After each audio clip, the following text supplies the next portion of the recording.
Hello friends, welcome back happy academy YouTube channel.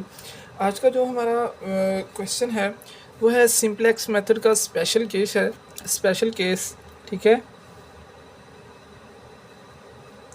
Special case हम करने जा रहे हैं अल्टरनेटिव ऑप्टिमम। ठीक है, अल्टरनेटिव ऑप्टिमम का जो सोल्यूशन है ये किस तरह से है, अल्टरनेटिव ऑप्टिमम चीज़ क्या है, इसको किस तरह से सॉल्व आउट करते हैं और इसकी कंडीशंस क्या हैं, आज हम वो डिस्कस करेंगे। वीडियो शुरू करने से पहले अगर आप इस चैनल पर नए हैं तो चैनल को सब्सक्राइब करें। ठीक है, चलिए शुरू करते हैं आज की वीडियो। इसमें हम डिस्कस करने जा रहे हैं अल्टरनेटिव ऑप्टिमम। ठीक है, जो हमारे पास सोल्यूशन है वो है मैक्सिमाइज का, जो z is equal to 2x1 plus 4x2। ठीक है, सब्जेक्ट जो है हमारे पास वो है x1 plus 2x2 less than और equal to 5, x1 plus x2 less than is equal to 4। ठीक है, और x1 और x2 ग्रेटर देन है ये ज़ीरो के। ठीक है, अब हमारे पास जो स्टैंडर्ड फॉर्म है वो, अब हम इसको जो हमारे पास ज़ीरो है इसको स्टैंडर्ड फॉर्म में कन्वर्ट करेंगे। सबसे पहले हम जो z है उसको जो हमारे पास इक्वेशन है उसको दूसरी साइड पे ले जाएंगे, z minus 2x1 minus 4x2 is equal to 0। ठीक है, अब हमारे पास इनको जो इसके जो सब्जेक्ट्स हैं उनको भी हम स्टैंडर्ड फॉर्म में चेंज कर देंगे। ठीक है, सब्जेक्ट्स को जब हम स्टैंडर्ड फॉर्म में चेंज करेंगे तो हमारे पास ये स्लैक या सरप्लस वेरिएबल ऐड होते हैं। ठीक है, अभी हमारे पास जो साइन है ये है लेस देन का साइन, तो अब हम जो है लेस देन का साइन जो है तो इसके अंदर हम स्लैक वेरिएबल ऐड करेंगे। ठीक है, स्लैक वेरिएबल ऐड होगा, तो सब्जेक्ट के अंदर हम अपने स्लैक वेरिएबल ऐड करते हैं। x1 plus 2x2 plus x1 is equal to 5, x1 plus x2 plus s2 is equal to 4। ठीक है, s1 और s2 ये हमारे दो स्लैक वेरिएबल ऐड हो चुके हैं। ठीक है, अब हमारे पास जो बेसिक वेरिएबल हैं वो कौन कौन से हैं और जो नॉन बेसिक वेरिएबल हैं वो कौन कौन से हैं।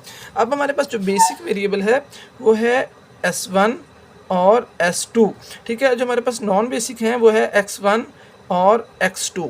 ये हमारे पास बेसिक वेरिएबल हैं, ये हमारे पास नॉन बेसिक वेरिएबल हैं।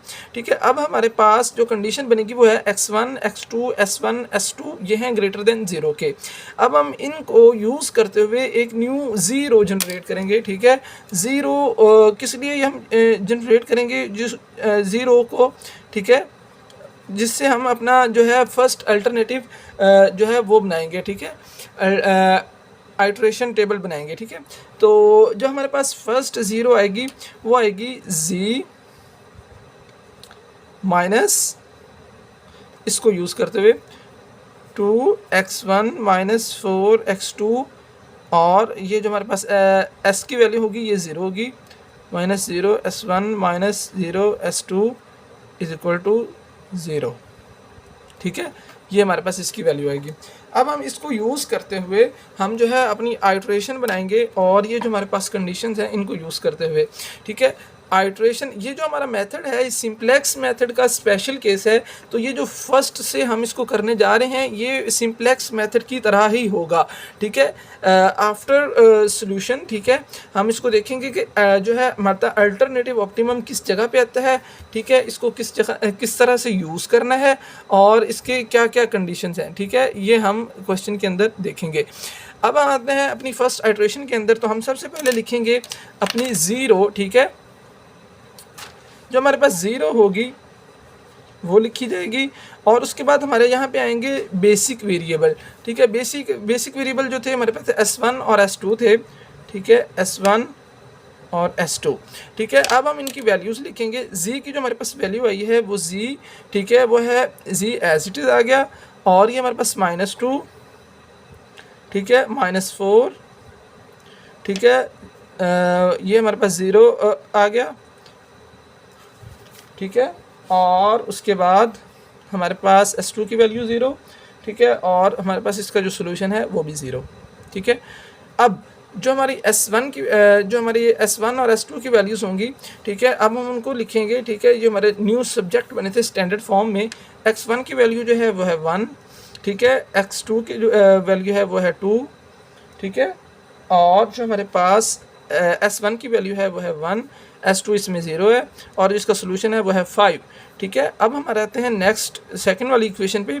इसमें s1 की जो वैल्यू है वो है 1, और x2 की जो वैल्यू है वो भी 1, और S1 की जो वैल्यू इसमें 0 है, ठीक है। और उसके बाद जो हमारे पास S2 की वैल्यू है वह है 1 और इसका जो सोल्यूशन है वो है 4, ठीक है। अब हमने जो हमारा सोल्यूशन है वो है मैक्सिमाइज का, ठीक है। तो इसके अंदर हमने जो चूज़ करना होता है वो लार्जेस्ट जो है होता है हमारा नेगेटिव नंबर, ठीक है। जो हमारा लार्जेस्ट नेगेटिव नंबर होगा उसको हम चूज़ करेंगे। तो ये हमारा -4 वाला जो है ये हमारा लार्जेस्ट नेगेटिव नंबर आ रहा है, तो ये हमारा होगा पिवट कॉलम, ठीक है। इसे हम एंटरिंग वेरिएबल कहेंगे, ठीक है। ये हमारा एंटरिंग वेरिएबल भी होगा, ठीक है। अब हम इसको सिलेक्ट करते हैं, इस रो को हमने सिलेक्ट कर लिया कॉलम को, ठीक है। अब ये हमारा जो है वो है एंटरिंग। अब हमने देखना है कि हमारी जो पिवट रो है वो कौन सी बनेगी। तो उसके लिए हमारे पास ये जो सॉल्यूशंस होते हैं, ठीक है, उसको हम डिवाइड करते हैं हमारी जो पिवट कॉलम आता है उससे। तो 0 को जब -4 से डिवाइड करेंगे तो हमारे पास वैल्यू आएगी 0, ठीक है। अब 5 को 2 से डिवाइड करेंगे, 5 डिवाइडेड बाई 2, ठीक है, ये हमारे पास आएगा 2.5, ठीक है। और 4 डिवाइडेड बाई 1, 4 डिवाइडेड बाई 1 ये हमारे पास आएगा 4, ठीक है। अब जो हमारी रेशो होती है, ठीक है, वो हमारे पास आई है 2.5 और 4। मिनिमम रेशो जो होती है, मिनिमम पॉजिटिव नंबर जो होता है, ठीक है, वो हमारा सिलेक्ट होता है पिवट रो, ठीक है। इसमें जो मिनिमम जो है मिनिमम वो है -2.5, ठीक है। तो हमारा ये जो पिवट रो होगी वो ये सिलेक्ट होगी, ठीक है। अब इसके अंदर जो हमारा पिवट नंबर है, ये की नंबर है वो है 2। तो सबसे पहले जो हमारा काम होगा नेक्स्ट आइट्रेशन में वो इस 2 को हमने 1 बनाना है, ठीक है। और इस 2 को 1 बनाने के बाद इस पूरी रो को हमने नेक्स्ट आइट्रेशन में लिखना है, ठीक है। और उसके बाद जो हमारा काम होगा हमने रो और कॉलम ऑपरेशन इस तरह से अप्लाई करना है कि जो इसी पिवट कॉलम के अंदर पिवट नंबर के अलावा जितनी भी नंबर्स होंगे उनको हमने 1 करना है, ठीक है, 0 करना है और इसको पिवट नंबर को हमने 1 बनाना है। तो हम आते हैं अपने जो नेक्स्ट है हमारा सेकंड आइट्रेशन उसकी तरफ, ठीक है। तो हम ये जो हमारा था पिवट जो हम ऑपरेशन अप्लाई करेंगे इस पर वो हम करेंगे सबसे पहले 1/2, ठीक है। 1/2 को R2 से मल्टीप्लाई करवा देंगे, ठीक है। 1/2 को R2 से मल्टीप्लाई करवा देंगे तो जो हमारे पास आएगी, ठीक है, ये हमारे पास इसके ऑपरेशंस हैं, ठीक है। 1/2 को हम मल्टीप्लाई करवा देंगे 1/2 को R2 से, तो हमारे पास जो R2 की वैल्यू है वो है 1, ठीक है, 2, 1, 0 और 5, ठीक है। अब हमने इसको मल्टीप्लाई करवा दिया 1/2 से, वो हमने जो हमारा पिवट नंबर था उसको हमने 1 बनाना है, ठीक है। जो अब हम उसके बाद इसको मल्टीप्लाई करवाने के बाद जो हमारे पास वैल्यू आएगी, ठीक है, हम इसको पीछे से समझते हैं जाके, ठीक है। अब हमने इसको 1/2 से मल्टीप्लाई करवाया तो हमारे पास वैल्यू 1/2 आ गई। 2 को 1/2 से मल्टीप्लाई करवाया तो हमारे पास वैल्यू 1 आ गई। 1 को मल्टीप्लाई करवाया तो 1/2 आ गई। 0 को मल्टीप्लाई करवाया तो 0 आ गया, ठीक है। और 5 को मल्टीप्लाई करवाया तो हमारे पास 5/2 आ गया, ठीक है। अब हम इसको नेक्स्ट जो हमारा आइट्रेशन टेबल होगा उसके अंदर हम लिखेंगे, ठीक है, इन्हीं वैल्यूज़ को। उससे पहले हम अपनी जो है ये टेबल को पूरा करेंगे। अब हमारे पास जो x2 था वो था हमारा एंटरिंग वेरिएबल, तो हम यहाँ पे x2 लिखेंगे और यहाँ पे हमारा आएगा s2, ठीक है। अब यहाँ तक जो है हमने अपना जो क्वेश्चन है वो सॉल्व कर लिया। अब हम जो है सेकंड आइट्रेशन जो है उसको हम सॉल्व करने जा रहे हैं, ठीक है। सेकंड आइट्रेशन में हमने जो वैल्यूज़ निकाली 1/2 से मल्टीप्लाई करने के बाद उनको हम लिखेंगे, वो आएगी 1/2, ठीक है, और 1, ठीक है, 1/2, ठीक है, 0 और सोल्यूशन में आया हमारे पास 5/2, ठीक है। अब ये हमारे पास वैल्यू आ गई। अब नेक्स्ट हमने क्या करना है, इसी रो को यूज़ करते हुए हमने जो हमारा प्रीवियस आइट्रेशन टेबल था, ठीक है, उसके अंदर हमारे रो और कॉलम ऑपरेशन इस तरह से अप्लाई करना है कि जो हमारी ये इससे ऊपर वाले कॉलम के अंदर वैल्यूज़ थी वो 0 0 आ जाएं। तो उसके लिए हम जो है जो नेक्स्ट ऑपरेशन अप्लाई करेंगे वो R1 को प्लस कर देंगे 4 और प्लस करेंगे 4 R2 के साथ मल्टीप्लाई करने के बाद, ठीक है, ये जो हमारे पास R2 है, रो 2 है, ठीक है। अब हम जब हमारे पास ये रो आ जाती है, ठीक है, नेक्स्ट आइट्रेशन की, तो फिर हम प्रीवियस को निगलेक्ट करते हैं और इसको यूज़ करते हुए अपना जो है ऑपरेशन वो परफॉर्म करते हैं, ठीक है। अब हम जो है 4 को पहले मल्टीप्लाई करवाएंगे, ठीक है, जो हमारे पास सेकंड रो 2 है उससे, तो हमने 4 से मल्टीप्लाई करवाया, ठीक है। आर रो को जो हमारे पास वैल्यू आई वो ये थी। उसके बाद हमने, ठीक है, ये जो हमारे पास R1 थी, 0 थी, उसके साथ हमने इसको ऐड करवा दिया। तो उसके बाद ये जो हमारा सोल्यूशन आया है वह है 0 0 2 0 और 10, ठीक है। अब ये हमारा नेक्स्ट ऑपरेशन था, ठीक है, ये आप यहाँ पे लिख लें ऑपरेशंस, ताकि आपके लिए भी आसानी हो। R1 + 4 R2, ठीक है। अब हमारा जो नेक्स्ट है वो हमने इसको, ये हमने 0 बना लिया इसी कॉलम के अंदर, पिवट जो हमारा कॉलम था प्रीवियस। अभी हमने नेक्स्ट नीचे वाली को 0 बनाना है इस कॉलम के अंदर, तो उसके लिए जो हमारा ऑपरेशन अप्लाई होगा वो होगा R3 - R2, ठीक है। हम सिंपल इसको R3 में से R2 को माइनस कर देंगे, तो ये हमारे पास R3 की वैल्यू है, R2 की वैल्यू हमने 1/1 लिखी है, ठीक है, और इसके अंदर से हम इसको माइनस कर रहे हैं। इसको माइनस करने के बाद ये जो हमारा ऑपरेशन है अप्लाई करने के बाद जो हमारे पास वैल्यू आएगी हम उसको लिखेंगे 1/2, ठीक है, 0 - 1/2, ठीक है, 1, ठीक है, 3/2। यहाँ तक जो हमारा काम हो रहा है वो सिंप्लेक्स मेथड के अकॉर्डिंग हो रहा है, ठीक है। अब हमने जो देखना है वो ये कि अब ये जो हमारा ऑप्टिमल टेस्ट है, ठीक है,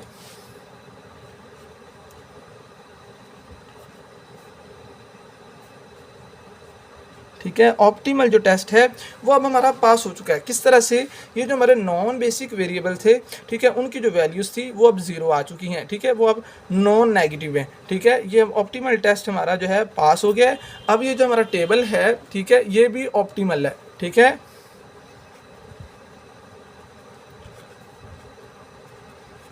ऑप्टिमल टेबल है।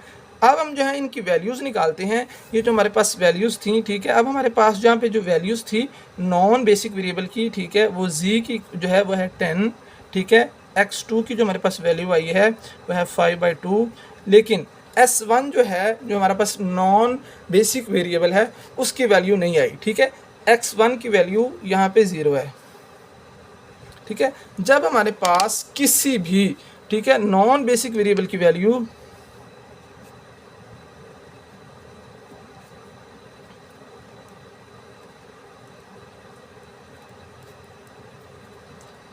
ज़ीरो आ जाएगी, तब हम खुद से, तब हम चाहे हमारा जो ऑप्टिमल टेस्ट है वो पास है, तब हम खुद से एक नेक्स्ट आइट्रेशन बनाएंगे, ठीक है, ताकि जो हमारे पास नॉन बेसिक वेरिएबल है, ठीक है, जिस तरह से x है, ठीक है, उसकी भी हमारे पास वैल्यू है वो जनरेट हो जाए। तो अब हमारे पास जो है x1 की वैल्यू नहीं है, तो हम x1 को खुद से सिलेक्ट करेंगे, ठीक है, खुद से सिलेक्ट करेंगे ताकि x1 की वैल्यू निकल आए। जो ये जो सिलेक्शन हो रही है x1 की नॉन बेसिक वेरिएबल की वैल्यूज़ को निकालने के लिए, ठीक है, इसी को ही हम अपना ऑप्टिमल टेस्ट कहते हैं। इसी को ही हम अपना ये जो है अल्टरनेटिव ऑप्टिमम कहते हैं। अल्टरनेट मतलब दूसरा तरीका है जो हम अपने नॉन बेसिक वेरिएबल की वैल्यूज़ को निकालने का, ठीक है, अल्टरनेट मेथड है। तो जब हमारे पास ये नॉन बेसिक वेरिएबल है, इसकी जो हम वैल्यू को जनरेट करेंगे अगेन से एक न्यू आइट्रेशन के थ्रू, ठीक है, तो उसी मेथड को हम अल्टरनेटिव ऑप्टिमम कहते हैं। तो अब हमारे पास जो x1 की जो वैल्यू है वो हमारे पास नहीं है, तो हम x1 के जो हमारे पास कॉलम होगा उसको खुद से सिलेक्ट करेंगे, ठीक है, इसको हमने सिलेक्ट किया क्योंकि हमें जो वैल्यूज़ चाहिए इस रो के अंदर, ठीक है, नॉन बेसिक वेरिएबल की वो x1 की चाहिए। अगर हम इसको सिलेक्ट करते हैं तो ये हमारा एंटरिंग वेरिएबल होगा, ठीक है, और अब हम जो है अगेन से जो सोल्यूशन होगा उसको डिवाइड करेंगे, ठीक है, हमारा जो पिवट कॉलम होगा उससे।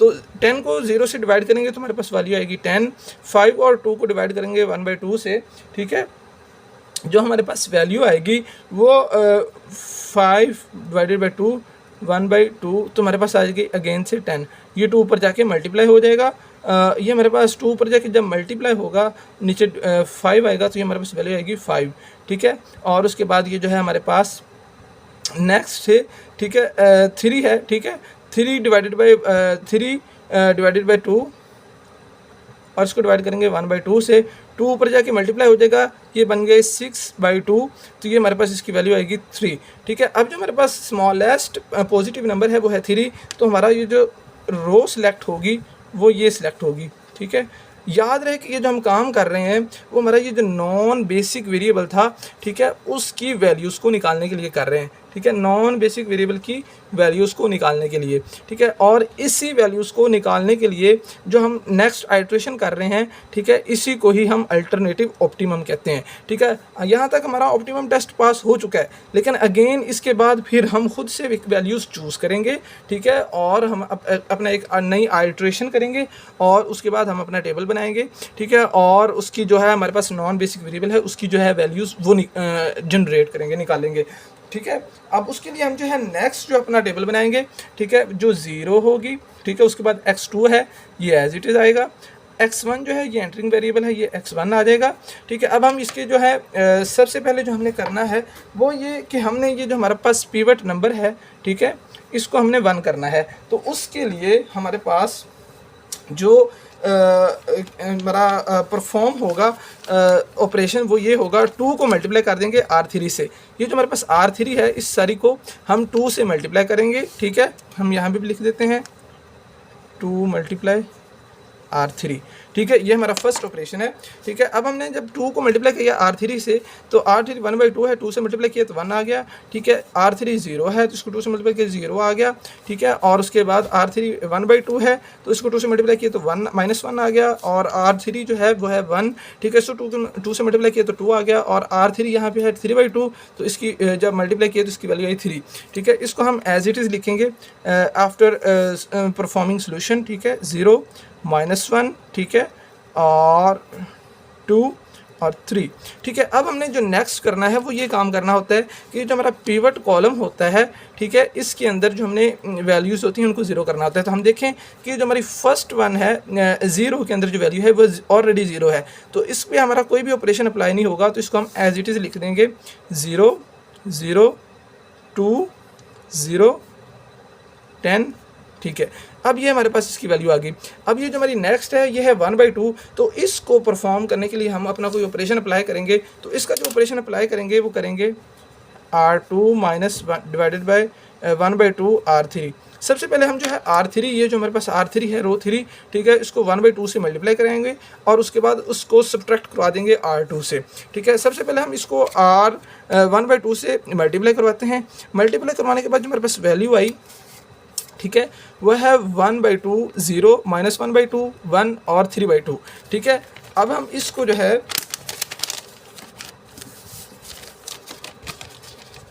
ये जो हमारा जो ऑपरेशन है इसको परफॉर्म करने के बाद, ठीक है, अब हम क्या करने वाले हैं, ठीक है, उसको ये जो हमारे पास वैल्यू आएगी उसको माइनस करवा देंगे R2 से। R2 ये जो हमारे पास वैल्यू आएगी। ठीक है, देन हमने इसको सब्ट्रैक्ट करवाया तो हमारे पास ये जो वैल्यूज़ आई वो 0 1 0 -1 और 1। ठीक है, इनको हम लिखेंगे। ठीक है, 0 1 0 -1 और 1। ठीक है, ये हमारे पास वैल्यूज़ आ गई। ठीक है, ये हमारे पास इसका ऑपरेशन भी है, ये लिखा हुआ है। ठीक है, अगर आपने खुद से करना हो तो आप खुद से देख सकते हैं, यहाँ पे हुआ भी हुआ है। ठीक है, आप देख सकते हैं इसको।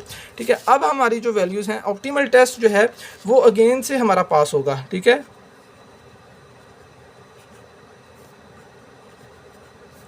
ऑप्टिमल टेस्ट हमारा यहाँ पे पास हो चुका है और ये हमारा टेबल भी है, ऑप्टिमल है। वो किस तरह से, जो हमारे नॉन बेसिक वेरिएबल हैं 0 के अंदर, ठीक है, उनकी जो वैल्यू है वो 0 है। ठीक है, नॉन नेगेटिव है या 0 है। ठीक है, मैक्सिमाइज की कंडीशन के अंदर। ठीक है, अब हमारे पास जो वैल्यू आएगी हम इसकी वैल्यूज़ लिखेंगे। हमारे पास जो है वेरिएबल्स हैं, जी की हमारे पास जो वैल्यू है वो है 10, x1 की जो है वैल्यू वो है 3। ठीक है, और x2 की जो हमारे पास वैल्यू है वह है 1। ठीक है, अब हमारे पास ये जो नॉन बेसिक वेरिएबल हैं, ठीक है, नॉन बेसिक, ये भी x1 x2 नॉन बेसिक थे, ये जो हमने पीछे यहाँ पे कवर किया नॉन बेसिक वेरिएबल, ठीक है, नॉन बेसिक x1 x2, ठीक है, इनकी जो वैल्यूज़ हैं, ठीक है, ये हमारे पास आ चुकी हुई हैं। यहाँ पे हमारा अल्टरनेटिव था ऑप्टिमम, उसको यूज़ करते हुए हमने ऑप्टिमल टेस्ट हमारा पास हो चुका हुआ था इस कंडीशन तक, ठीक है, इस कंडीशन तक जो हमारा ऑप्टिमल टेस्ट था वो पास था। लेकिन हमारे पास जो नॉन बेसिक वेरिएबल थी उनमें से एक वैल्यू जो थी वो 0 थी, तो हमने उस वैल्यू को जनरेट करवाने के लिए खुद से एक अल्टरनेट मेथड किया, ठीक है, और एक आइट्रेशन खुद से जनरेट की, और उसके बाद हमने जो हमारा नॉन बेसिक वेरिएबल था उसकी वैल्यूज़ को जनरेट किया। होप सो कि आपको क्वेश्चन बहुत अच्छे से समझ आया होगा। अगर आपको क्वेश्चन अच्छे से समझ आया है, ठीक है, तो आप इसको लाइक करें, ठीक है, अपने दोस्तों के साथ शेयर करें और चैनल को ज़रूर सब्सक्राइब करें। Thank you.